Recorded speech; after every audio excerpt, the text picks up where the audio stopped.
The Daily Compliance News for December 2, 2025, the Tuna Bond Scandal. This is Tom Fox, and I'd like to welcome you to the Daily Compliance News. The Daily Compliance News is the only daily podcast which curates 4 top compliance, ethics, and/or corruption stories for your listening and viewing pleasure if you're watching this on YouTube. The Tuna Bond Scandal rears its ugly head once again.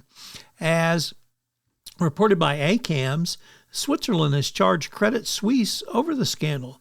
Swiss prosecutors on Monday charged Credit Suisse and its current owner, UBS, and a former compliance officer over anti-money laundering related failures connected to a major corruption and fraud scheme in Mozambique.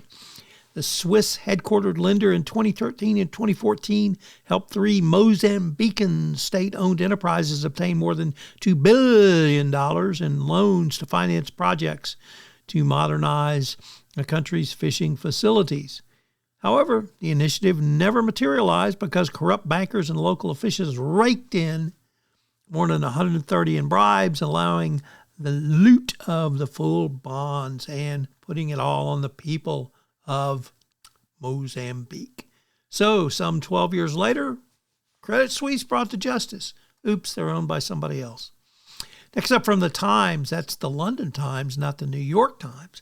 A businessman whose company was accused of selling bogus engine parts to the airline industry in a significant and audacious fraud, leading to the temporary grounding of planes in 2023, faces up to a decade in prison after pleading guilty to fraudulent trading. The defendant admitted one charge of fraud in relation to operating AOG Technics for a fraudulent purpose by falsifying documentations as to the origin, provenance, status, and condition of aircraft parts between 2019 and 2023. Next up from Reuters, the Chinese military is struggling as corruption has bitten the Chinese army and its collective tushy. Revenues at China's giant military firms fell last year as corruption purges slowed arms sales, contracts, and procurement. The Chinese decline contrasts with strong revenue growth globally for big arms and military services companies, fueled by wars in Ukraine and Gaza. And global and regional tensions are increasing, of course.